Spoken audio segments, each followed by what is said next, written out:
এটা চীন দেশের একটি গল্প। মেয়েটি আর ছেলেটি ছোটবেলার বন্ধু, কিন্তু একজন আরেকজনকে চিনতে পারে না। ধাক্কায় খেয়েছে মেয়েটির সাথে। রকেটটি থেকে ছেলেটি চিনে ফেললো। মেয়েটি জিজ্ঞেস করলো কি হয়েছে। না মানে তোমাকে রকেটটা খুব মানিয়েছে।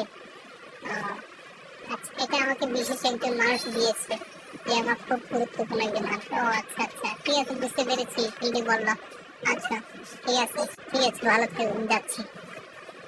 মেয়েটি পিছন থেকে ছেলেটিকে খুব আপন মনে হলো। মেয়েটি এখন ডাক দেবে ছেলেটিকে। ছেলেটি তার রকেটটি বের করে দেখলো মেয়েটির কাছে যেমন রকেট সারা ব্যস্ত আছে। ছেলেটি কান্দার করলো, তোমাকে আজকে আমি খুব লাঞ্চ করাবো, চলো আমরা একসাথে লাঞ্চ করি।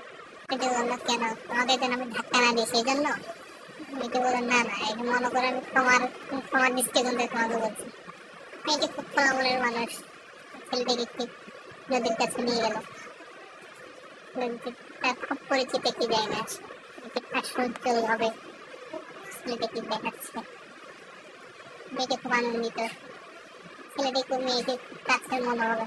ছেলেটি অবশ্য মেয়েটিকে চিনে ফেললো। তারা একসাথে লাঞ্চ করে বেরিয়েছে, কথোপকথন করছে। ছেলেটিকে একটি প্রস্তাব দিল, তুমি কি আমার একটি আবদার রাখবে, আমরা বন্ধু হয়ে যাই।